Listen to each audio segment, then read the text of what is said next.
All right, you got the residential month-to-month lease. Residential lease, so I got the landlord's name, the tenant's name, I got the property address, and there are, usually I put down the occupant's name on B. There are 3 of them. And then I will put on C the personal properties that come with the property. In this case, we provided the refrigerator, washer, and dryer. This should be identified. And then the term is that we're starting on November 1st, 2020. And here on number 2B, it says lease, and it actually ends on October 31st, 2021. So it's a 1-year lease at 5 p.m. And the monthly rent on number 3 is $2,995. And then in this particular case, the payment, we choose a wire transfer, okay? And then on the addendum, I will provide them the routing number and the account number in the addendum. And then the security deposit, we only ask for 1 month's rent as security deposit. So that's on number 4A is $29.95. And then on number 5, the moving costs receive or due. And then category, the rent will be from November 1st to November 30th. That's the first month's rent. So we collect the first month's rent. And then on the right-hand side, since the tenant has not paid that amount yet, so it will say balance due. And payable will be to my landlord's name. Sometimes it's to the management company's name. So in this case, I have them pay to my landlord because it's going to her account as direct deposit. I haven't decided if I'm going to be the property manager yet. So I can't assume that I'm going to be the property manager at the moment. Security deposit $29.95 is here. And then we actually collected, we want to collect key deposit in the amount of $300. You know, it's not uncommon for a landlord to want a key deposit because it costs money to rekey the keys to the door. Okay, so the total amount due prior to move-in is $62.90. I always recommend, you see this box right here, number 5 to the right, where you have choices about how you want a payment to be made.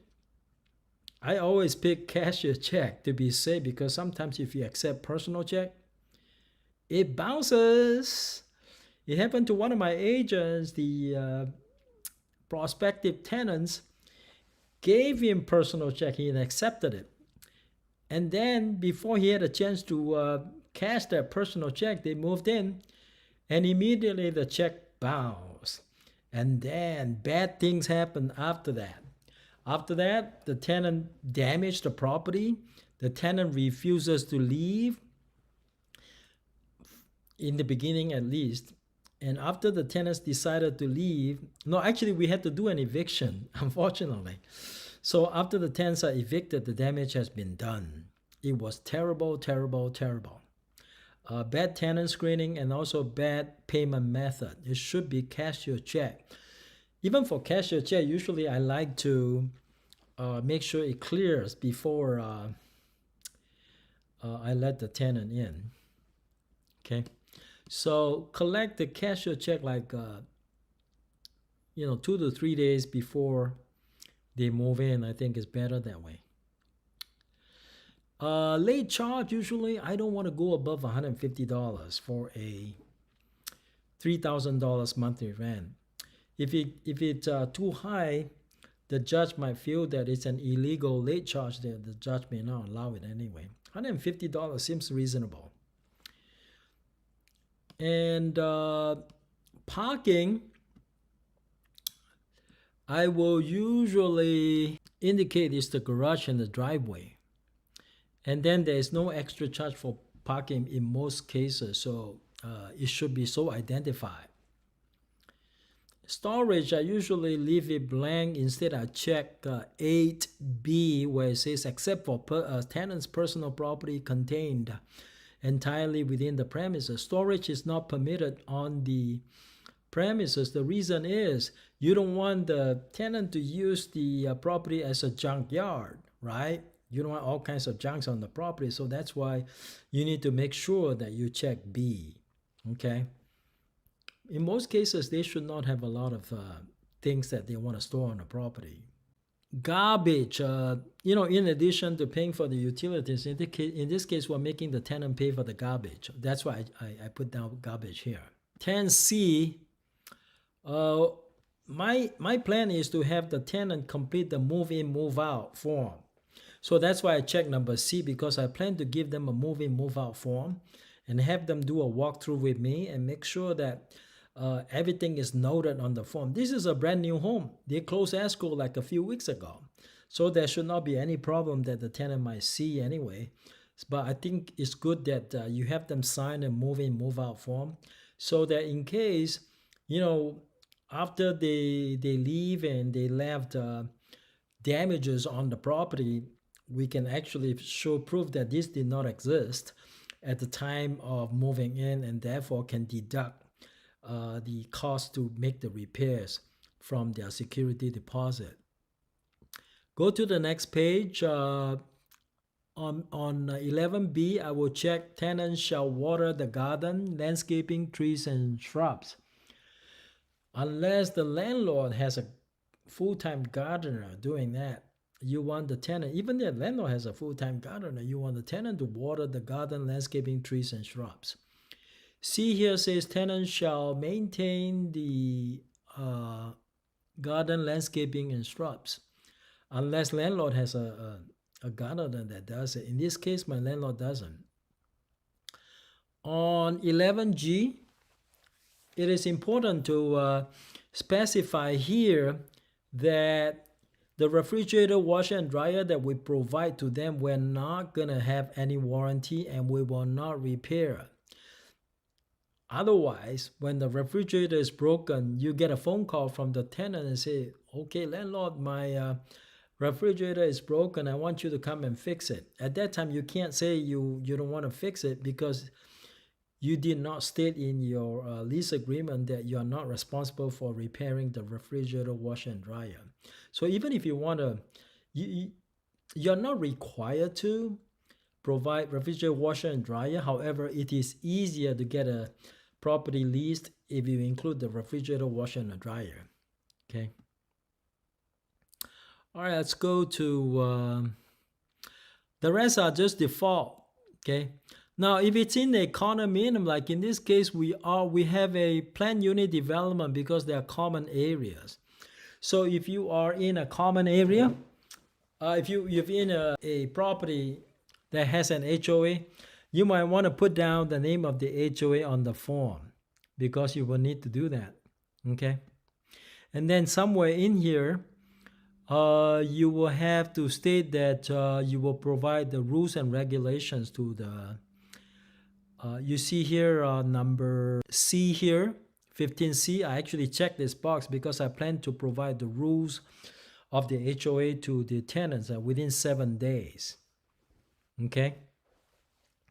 And then on number 18, you have to state how many keys you're giving to the tenant. I'm giving them one set. They can duplicate them.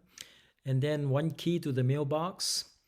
And 2 remote control for the garage. And then on this one here, 18C, you want to specify that, we can use a key box, key safe, or lockbox prior to the tenant moving out for the purpose of showing the property to find the next tenant. That just gives the agent an option. If you don't have this one in there, so if you want to look for a tenant to come rent the place before the tenant move out, you don't have that option. You have to wait until the tenant has vacated. Otherwise, it's very difficult every time you have to call the tenant to allow showing. Otherwise, with this key safe agreement here, you can actually make arrangement when the tenant is not in there. Other agent can bring their client to come see the property even when the tenant was still there, just to give you that extra option. All right, let's go move on to number 32. You have to put in here the landlord, as far as notices, in this case, I still need to confirm with the landlord what address the landlord wants to use for notice purposes. I already have the tenant's name and the address. The tenant's address will be the same as the property address though. In this case, 38B, I checked number 2 because this is a brand new house and I want the tenant to be responsible for periodic pest control treatment. That way, we know that we don't have to deal with the pest issue on the property. And then we also need to provide under F, 36F, the residential environmental hazards booklet. It's just a booklet, you can give them in electronic form. You provide to the tenants so that they can read it for themselves. And 41 is just the agency. You put down the listing agent's information. So in this case, I represent the landlord and the other side represent the tenant. So that should be checked. On number 46, you have to check all the boxes relating to all the addendum you're going to provide.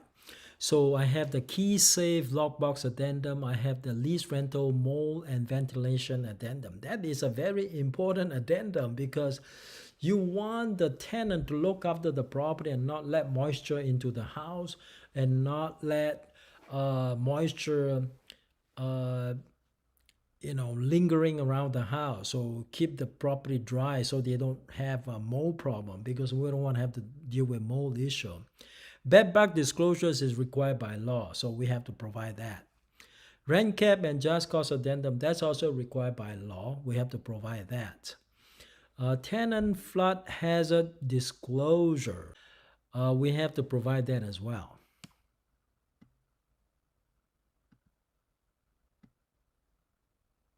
Okay. And of course, that's the end of it. You got a bed bug disclosure, tenant flood hazard disclosure, rent cap and just cause addendum. That's standard form. Okay, so we are done with that. But I have not shown you my addendum yet, which is a very long addendum. If you think it's useful, feel free to use it. Okay, if you don't think it is, then don't have to use it. Okay.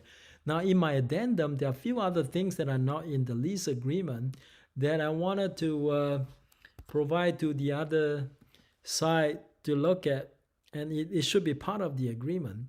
On number 1, it says the tenant is responsible for burned out light bulbs because we want them to change the light bulbs. We don't want the tenants calling us about changing light bulbs.